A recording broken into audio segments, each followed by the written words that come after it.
जैसा वो पढ़ते जाता है, जैसा वो सुने जाता है, सीखे जाता है, तभी उसका और भी ज्ञान बढ़ते रहता है। अपनी जिम्मेदारी निभाने के साथ सभी पक्षों की बातों को सुनना, अच्छी बातों को सीखकर व्यवहार में लाने का प्रयास मैं लगातार करता रहा हूँ। उच्च सदन में मेरा बहुत सा खट्टा मीठा अनुभव रहा है। मैं इस मत का हूँ कि इस सदन को और अधिक सार्थक बनाने के लिए बहुत कुछ नए प्रयासों की जरूरत है, ताकि उच्च सदन समाज को और देश को बेहतर संदेश दे सकते हैं, मार्गदर्शन कर सकते हैं। मैं सबसे पहले श्री एच.डी. देवेगौड़ा जी नहीं है, वो तो वहाँ उपस्थित थे लेकिन यहाँ नहीं है, तो एच.डी. देवेगौड़ा जी का उल्लेख करना चाहूँगा। वे प्रधानमंत्री और कई पदों पर रहे। मैं देवेगौड़ा को बहुत दिन से 54 साल से जानता हूँ, उनके साथ ही मैं काम किया, लेकिन क्या हुआ मुझे मालूम नहीं। वो तो प्रेम हमारे साथ किए, मोहब्बत हमारे साथ, शादी मोदी साहब के साथ की। ये रिसेंटली हुआ, तो आप ऐसा माने मुझे मालूम नहीं है। सर शरद पवार जी एक राष्ट्रीय नेता है, उनके साथ भी हमारा दशकों का जुड़ाव रहा है। मुझे खुशी है कि वे दोबारा इस सदन का मार्गदर्शन करेंगे। संसदीय मामलों के गहन जानकार हमारे डीएमके के साथी तिरुचि शिवा जी अगले 6 साल सदन की कार्रवाई में फिर भाग लेंगे और उन्होंने बहुत कुछ अपनी बातों को रखा। रामदास अथवाले साहब, जिनका जिक्र हमारे प्रधानमंत्री जी ने किया, वो अपने कविता के रूप में ही हमेशा मोदी जी का गुणगान गाते हैं। हमेशा आपको छोड़ के दूसरा कविता ही उनको नहीं आती। जो कविता उन्होंने लिखती है वो सिर्फ आपके बारे में लिखती है। लेकिन मैं समझता हूँ ये 6 साल अब तो पूरा मिला है उनको, आगे तो जरा कम करेंगे ऐसा मैं सोचता हूँ। सर दिग्विजय सिंह जी को पूरा देश जानता है। एक दशक तक मध्य प्रदेश में मुख्यमंत्री के रूप में उनका बहुत अच्छा योगदान रहा। राज्यसभा सांसद और शिक्षा संबंधी संसदीय स्थायी समिति के अध्यक्ष के रूप में उन्होंने उल्लेखनीय काम किया और वो रिपोर्ट भी आज उन्होंने आपके सामने पेश किया। सर केटीएस तुलसी और अभिषेक मनु सिंघवी ने संसदीय वाद विवाद को गरिमा दी। नागरिक स्वतंत्रता, न्यायिक स्वतंत्रता और विभिन्न मुद्दों पर उनके भाषणों ने सदन पर गहरी छाप छोड़ी है। हमारे मुखर साथी शक्ति सिंह गोयल और नीरज डांगी की बातें करते हुए मैं भावुक होता हूँ, इसीलिए कि अपनी योग्यता और क्षमता के साथ इन्होंने सराहनीय योगदान दिया है। सदन के साथ साथ संसदीय समितियों में भी अच्छा काम किया है। विभिन्न विधेयकों पर चर्चा और ज्वलंत विषयों पर पूरी तैयारी के साथ अपनी बातें रखी और लोगों को सोचने पर मजबूर किया। श्रीमती रजनी पाटिल समाज कल्याण, महिलाओं और बच्चों से संबंधित मुद्दों पर लगातार मुखर होते रही। मुझे भरोसा है कि श्रीमती फूलो देवी नेतम कमजोर तबकों की बातों को सदन में आगे भी मजबूती के साथ रखेगी और उनको 6 साल का मौका और मिला है। श्रीमती फौजिया खान और श्रीमती प्रियंका चतुर्वेदी के योगदान को ये सदन याद रखेगा, क्योंकि वो हमेशा हर सब्जेक्ट पे खुद इन्वॉल्व होकर वो अटेंड करके अपनी विचार को आपके सामने, सदन के सामने रखते थे। उसी ढंग से साकेत गोखले, वो भी एक विद्वान है, युवा है, उसने भी बहुत कुछ अपना कंट्रीब्यूशन किया है। राज्यसभा के उपसभापति जी हरिवंश जी शालीन और शिष्ट व्यवहार वाले नेता है। मैं उन्हें शुभकामनाएं देता हूं और जिनकी तारीफ आज मोदी साहब ने पहली बार किए होंगे, मुझे मालूम नहीं, तो उनका भी पीरियड खत्म हुआ, लेकिन वो हमेशा जो काम देते हैं वो काम इस सदन में करते रहते थे और आगे भी जिनको वो काम मिलेगा वो करते रहेंगे। बहुत सभ्य व्यवहार और सभ्यता से काम करने वाले एक हमको सभापति मिले, उपसभापति मिले। सर, अच्छा कानून बनता है तो उसमें सत्ता पक्ष ही नहीं, विपक्ष के सांसदों का भी बराबर की भूमिका होती है। संसदीय समितियों में उनका महत्वपूर्ण भूमिका होती है और हमेशा कोऑपरेशन से हम एक दूसरे को मदद कर सकते हैं, ना कि हेट्रेड से। तो इसलिए मैं इस वक्त इसलिए कहना चाहता हूं, हम जितना मिलके काम करेंगे उतना अच्छा है और कितना हम एक दूसरे को दूरी रखेंगे तो उतना ही मिसअंडरस्टैंडिंग, सस्पिशन ये सब हो जाएगा। तो इसीलिए मैं आने वाले दिनों में इस पर सभी लोग गंभीरता से सोचकर एक होकर काम करेंगे। मुझे लगता है कि इन भूमिकाओं में किसी तरह का अवरोध संसदीय संस्था को कमजोर करेगा। इस नाते मैं आपसे अनुरोध करूंगा कि इन सवालों पर आप गौर करें। इसीलिए मैं कहना चाहूंगा कि हाउस की सिटिंग्स और बढ़े और जनता के मुद्दों पर गंभीर चर्चा हो। प्राइम मिनिस्टर भी यहाँ है, मैं उनसे निवेदन करूंगा कि बहुत दिन लंबा सेशन चलने से डिस्कशंस अच्छे होते, कहीं इम्पोर्टेंट बिल को हम कम समय देते हैं और कहीं और भी अब चंद बिल को या चंद कार्यक्रम को हम 4 घंटे 8 घंटे और चंद बिल को हम 2 दिन 3 दिन देते हैं। तो ऐसा नहीं होना चाहिए। आप सबको मौका दो, 2-4 दिन ज्यादा एक्सटेंड करें तो परवाह नहीं, लेकिन लोगों को उसके बारे में मालूमात होनी ये है और ये काम हमारे प्रधानमंत्री जी करेंगे।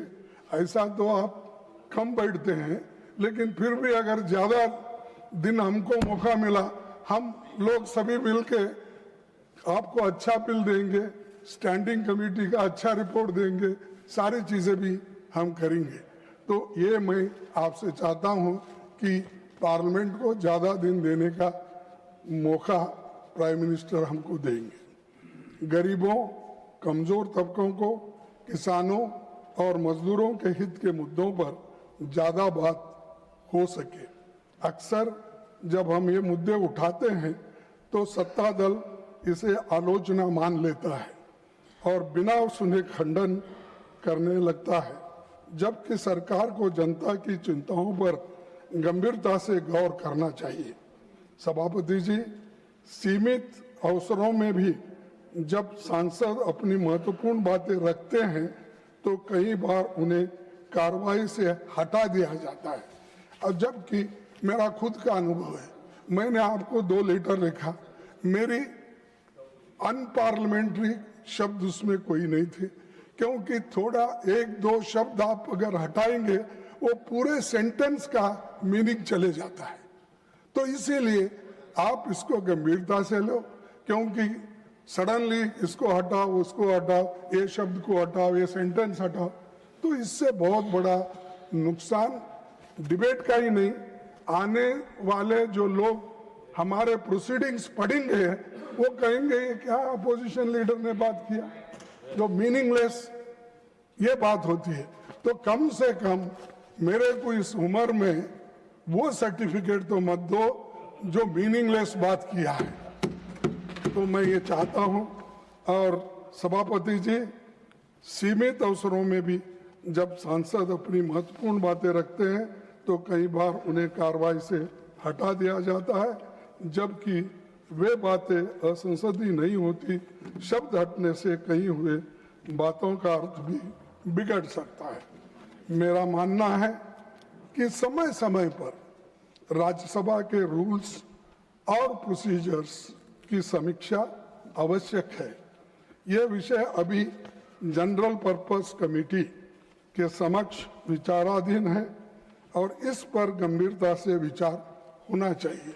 तो वो आपके हाथ में है, आप ये कर सकते हैं। तो रूल्स ऑफ प्रोसीजर में अगर ठीक ठाक कर दिए तो यहाँ कुछ होने वाला नहीं है कि यहाँ आपको कोई, एक पार्लियामेंट्री डेमोक्रेसी में तो क्रिटिसिज्म होता है, आप भी मुझे कुछ बोलेंगे, मैं भी आपको कुछ बोलूंगा, ये डेमोक्रेसी का तरीका है। हाँ ठीक है, अगर हम गलत बोले तो कभी कभी हमको शर्मिंदा होना पड़ता, अरे ऐसी हमने गलत बातें बोली, ये ठीक नहीं है। लेकिन गलत को भी आप सच करने की बात सोचे तो वो ठीक नहीं रहता। तो इसीलिए मैं आपसे यही चाहूंगा कि आप इस वक्त फिर एक बार ये रूल्स ऑफ प्रोसीजर को आप देखेंगे, ऐसा मैं निवेदन करता हूं।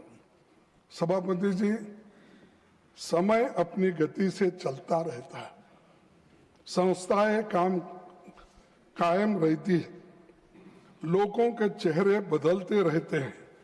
जो साथी दोबारा चुनकर आ रहे हैं उनका स्वागत है, जो यहाँ से रिटायर होकर जा रहे हैं वे सार्वजनिक जीवन में अपना योगदान जारी रखेंगे। यहाँ का अनुभव उन्हें सार्थक भूमिकाओं के लिए बेहतर सामर्थ्य देगा। एक शायर ने कहा है, मैं आपको सुनाऊंगा, क्योंकि आप पहले एक दो शायरी बोलते थे पार्लियामेंट में, तो अब वो छोड़ दिए आप, तो मैं बोलता हूँ। विदाई तो है दस्तूर जमाने का पुराना, विदाई तो है दस्तूर जमाने का पुराना, पर जहां भी जाना अपनी छाप कुछ ऐसे छोड़ जाना कि हर कोई गुनगुनाए तुम्हारे ही तराना। इस बातों के साथ मैं रिटायर हो रहे अपने साथियों को, उनको योगदान के लिए बधाई और भविष्य के लिए शुभकामनाएं देता हूं। और हम सभी एक होकर, भाईचारे से एक होकर देश के हित में काम करेंगे, ऐसा मेरे विचार आपके सामने रख के मेरे 4 शब्दों को समाप्त करता हूं। जय Hind. Now, Honorable Deputy Chairman ji.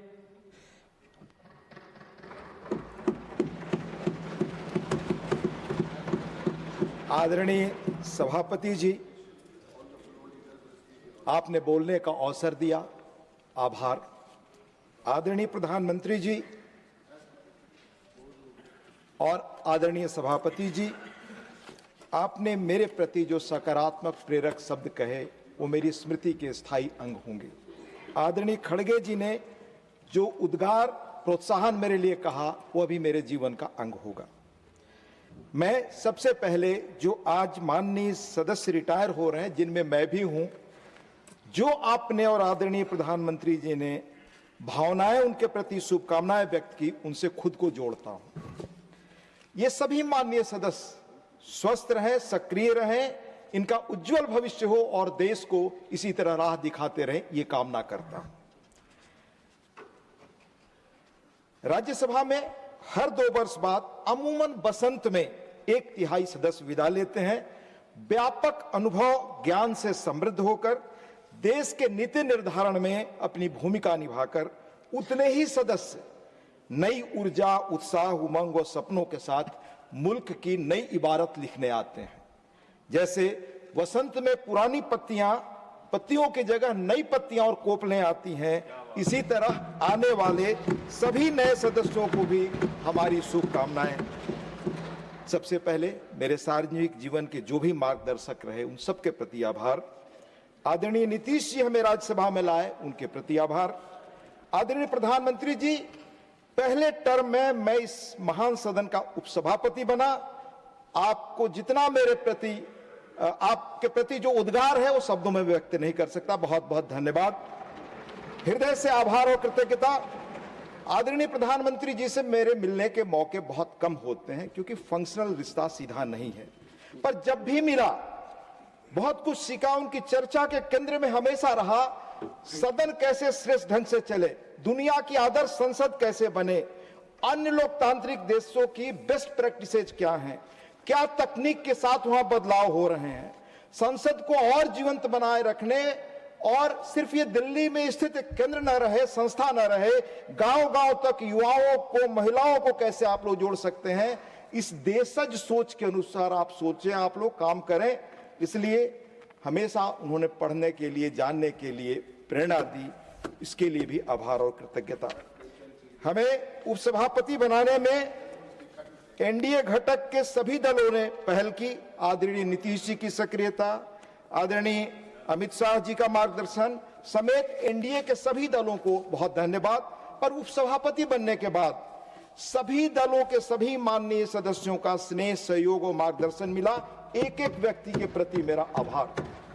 उपसभापति बना तब के चेयरमैन आदरणीय वेंकैया नायडू जी का मार्गदर्शन उनसे सीखा, उनके प्रति भी कृतज्ञता। और इस पद पर रहे सभी लोगों के प्रति कृतज्ञता। और सर, आपके आने के बाद लगातार यह प्रयास रहा कि कैसे और बेहतर हम तरीके से संसद चलाएं। आपको भी बहुत बहुत धन्यवाद। नहीं भूला नहीं जयराम जी, आदरणीय, यस, मैं उनका भी स्मरण किया। सभी इस सदन के माननीय सदस्य जेपी नड्डा जी का मर्यादित आचरण, शालीनता के साथ अपनी बातें रखना, सदन के एटिकेट्स और नियमों का पालन करना याद रहेगा। हमें सहयोग और हमारे लिए जीवन का अवसर है माननीय एलओपी आदरणीय मल्लिकार्जुन खड़गे जी के साथ बैठने का सुअवसर, उनके प्रति आभार। सदन में हमेशा उनकी मौजूदगी, राजनीति का लंबा अनुभव और हर पल सजग रहना, यहां तक कि कोई सदस्य बोल रहा है, कोई शब्द छूट गए तो मुझसे पूछते।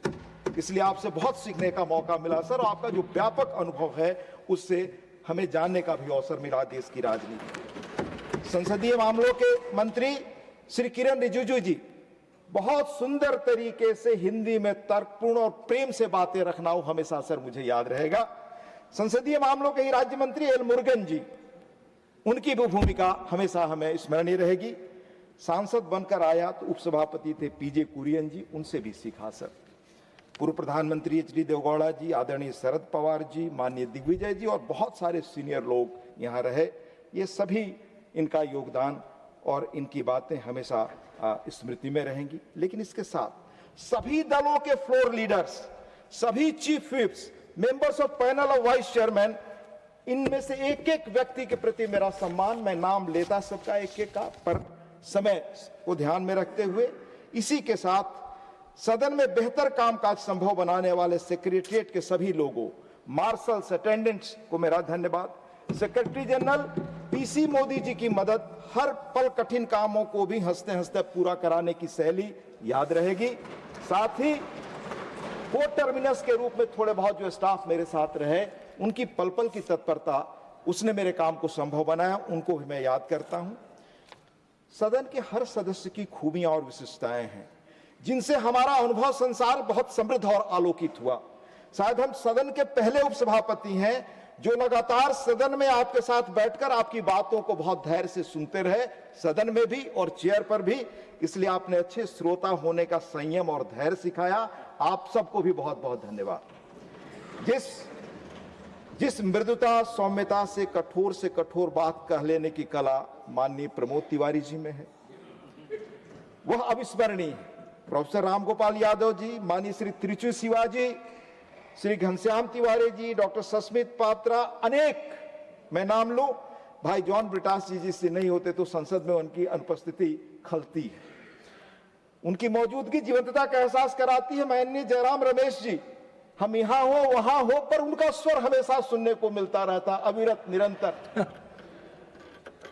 अनेक सदस्य जिन्हें मैं आज कहूं जो रिटायर हो रहे हैं, तो उनमें फौजिया खान जी, प्रियंका जी समेत सुधांशु त्रिवेदी जी, सुधा मूर्ति जी जब बोलती हैं, पीछे हमारे बैठे होंगे भाई राम जी, हरीश वीरान जी, दादा सुखेंदु शेखर राय जी, रीता व्रत बनर्जी जी, सुमित्रा वाल्मीकि जी, मयंक जी, गोविंद भाई समेत अनेक लोगों की खूबियों को मैं गिना सकता हूं, पर समय की मर्यादा है, इसलिए उनसे क्षमा के साथ आप में से एक एक व्यक्ति जिनकी खूबियों को जिनसे सुनकर सीखा उनके प्रति कृतज्ञता के साथ, पर उन्हें भी याद करूं जब सर संसद में आया, जिनके प्रेरणा और प्रोत्साहन का, जिनको देख करके प्रेरणा मिली, माननीय अरुण जेटली जी, जिन्हें अपनी बात सुनाने के लिए आवाज ऊंचा करने की कभी जरूरत नहीं पड़ी, माननीय गुलाम नबी आजाद जी, वो आनंद शर्मा जी, ऐसे अनेक सहृदय वरिष्ठ जन, उन सबको मैं सम्मान के साथ याद करता हूं। सर, जिस गांव में पैदा हुआ 6 महीने हम बाढ़ में पानी में रहा करते थे, वहीं जन्मना गुजर जाना हमारी नियति थी, हमारी दुनिया बहुत सीमित थी। वहां के अति सामान्य परिवार से यहां तक की हुई यात्रा में हमारे ही गांव के जयप्रकाश जी और उस क्षेत्र की रहनुमाई करने वाले आदरणीय चंद्रशेखर जी जैसे लोग भी प्रेरक रहे। इस सदन के कुछ अनुभव मैं आपको आज जरूर शेयर करना चाहूंगा। 2014 में इस सदन में आया, विपक्ष में था, तब नए सुधारों, प्रयोगों, डिजिटाइजेशन के आरंभ काल में हमारा मानस कैसा था। उस दौर में एक अति वरिष्ठ सदस्य, मैं नाम नहीं लेना चाहता और नाम लेना मेरा मकसद है सर, पर मानस हम सबका कैसा था वो बताना चाहता हूं। वह डिजिटाइजेशन के प्रति संशय के सवाल उठा रहे थे। क्या गांव की हाट में लोग आलू टमाटर क्रेडिट कार्ड से खरीदेंगे? हाट में उस गरीब महिला के पास पीओएस मशीन होगी? क्या उसके पास बिजली कनेक्शन है, वाईफाई कनेक्शन है और बहुत कठोर सब सर। यानी तब देश की फिजा में सार्वजनिक जीवन में उदासी नैराश्य था, यह कथन उसी का प्रतिबिंब था सर। पर सिर्फ 10 सालों में 1-2 गांव क्या पूरी अर्थव्यवस्था डिजिटल है। सिर्फ एक महीने जनवरी में 2026 में 21 बिलियन यूपीआई ट्रांजैक्शन द्वारा 28 लाख करोड़ का लेन देन हुआ है सर। आईएमएफ ने यूपीआई को दुनिया का largest real time payment system कहा है। आज वैश्विक रियल टाइम लेन देन का 49% इसी यूपीआई से होता है सर। ये आज 12 वर्षों बाद देश की फिजा में आस्था है और भारत के विकसित भविष्य के प्रति देश दुनिया के लोग गौर कर रहे हैं। अनेक ऐतिहासिक तथ्य सर बता सकता हूं जो हमें बताते हैं कि हमारा सामर्थ्य आज कितना, हम क्या कर सकते हैं और कहां से कहां पहुंचे। सर, मुझे याद है पहली बार विदेश गया था 1994 में पत्रकार के रूप में, तब भारत की पहचान धीरे धीरे बदलने लगी। लेकिन कहा जाता था कि साधु, सपेरों, जादूगरों और गरीबों का मुल्क है। एक नारायण मूर्ति जी ने किस तरह चीजों को बदला कि दुनिया में हमारी प्रतिभा की पहचान होने लगी और थॉमस फ्रीडमैन जैसे व्यक्ति को किताब लिखने पड़ी, द वर्ल्ड इज फ्लैट। आज मैं सर सोचता हूं कि जो हमारी क्षमता और सामर्थ्य बढ़ रहा है उसमें 2 लाख से ज्यादा स्टार्टअप, 125 यूनिकार हैं। कल्पना करें कि जब नारायण मूर्ति जी के रास्ते पर उस रोल मॉडल के हजारों लाखों लोग आने वाले भारत में निकलेंगे, तब हम कहां खड़े होंगे। सर, यहां रहते साक्षी बना कि 12 वर्षों में अनेक रिमार्केबल युगांतकारी विधेयक सदन ने पारित किया। मसलन दिवालिया कानून, बेनामी संपत्ति कानून, 3 तलाक कानून, जीएसटी कानून, धारा 370 का निरस्तीकरण, नारी शक्ति बंधन अधिनियम, 1,500 से अधिक पुराने कानूनों का निरस्त होना। जो करना चाहता था सदस्य के रूप में और कभी कभी कोशिश की, वो मेरी कामना है सर। जैसे हम सब सदन में और समितियों में प्रायः सुनते हैं कि इस क्षेत्र में बजट में एलोकेशन बहुत कम है, बड़े बड़े विकसित देशों में इतना एलोकेशन हो गया, पर शायद सर ये संसाधन कहां से आएंगे, इस पर भी गौर करना हमारा फर्ज है। देश का बजट हमारी दृष्टि में एक परिवार के बजट जैसा ही है। आमद कैसे बढ़े यह सोचना परिवार के मुखिया की तरह देश की सर्वोच्च पंचायत में बैठे हम जैसे लोगों का भी दायित्व है। हमारा धर्म है कि समस्या के साथ हम समाधान बताएं। और ये सर मैं नहीं कह रहा, देश के पहले स्पीकर श्री जीवी मावलंकर जी ने 18 अप्रैल 50 को एस्टीमेट कमेटी में कहा, उसका मैं सार बता रहा हूं सर, वो कोट पढ़ने लायक है। हमारे संसदीय जीवन में रचनात्मकता के बजाय अक्सर विरोध की प्रवृत्ति हावी रही है। बिना गहराई के सोचे समझे हम सरकार के हर प्रस्ताव पर संदेह करते हैं, जबकि जरूरत है कि हम जिम्मेदारी साझा करते हुए समाधान की दिशा में कदम बढ़ाएं। इसी सदन में सर मैंने सदन के पूर्व सदस्य सत्यव्रत चतुर्वेदी जी को 28 मार्च 2018 को एक मेंबर के रूप में फेयरवेल भाषण उनका सुना। वो मेरे मस्तिष्क में आज भी यादगार के रूप में मौजूद है। उन्होंने कहा, आई कोट, राष्ट्रीय हित के मुद्दों और राष्ट्रीय संकट पर राजनीति नहीं होनी चाहिए। आदरणीय इंदिरा गांधी जी ने प्रधानमंत्री के तौर पर 30 मार्च 72 को ऐसे ही फेयरवेल स्पीच में कहा था, वो मैं कोट करता हूं sir. So I hope that even though many of the members belong to opposition parties, they will give some thought to the tremendous problems which confront our country, the great challenge which we face in creating a new society, work together in spite of our differences, and even sometimes opposing points of view to create a better life for all of our people. Sir, जब मैं यहाँ आया, दीवारों पर हमारे बहुत अच्छी सूक्तियाँ लिखी हैं, रामायण महाभारत से लेकर अन्य ग्रंथों के सारा, उस पर एक तुलसीदास की चौपाई है सर।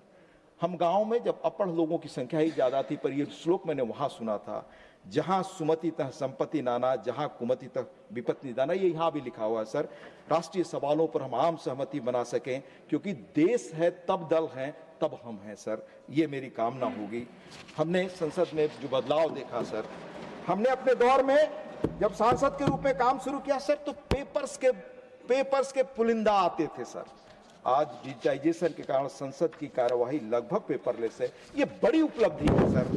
हमारा मानना है कि संसद के रूल्स को digital and artificial intelligence era के अनुरूप बनाने के साथ साथ सदन को सुचारू रूप से चलाने में पैदा हो रही नई समस्याओं से भी हमें मिलकर निपटने की जरूरत है। एक निजी अनुभव और सर, जब मैं रूल्स ऑफ प्रोसीजर को पढ़ना शुरू किया सर, तो लगा कि पहले चेयर पे जो लोग होते थे वो हाउस को कंडक्ट करते थे, यानी किसी दल में होता था, कुछ लोग होते थे, उनको दल भी समर्थन नहीं करते थे, जो एटिकेट्स को और नियमों को तोड़ते थे, उनके दल उनको समर्थन नहीं करते थे। आज स्थिति बदली है। पहले चेयर पर आने के बाद सदन को नियंत्रित करने के लिए अनुरोध करना पड़ता है, पहले कंडक्ट कराना पड़ता था, क्योंकि लोग स्वतः रूल्स को फॉलो करते थे। आज पहले कंट्रोल करने की अपील करके कोशिश होती है, तब हम कंडक्ट करा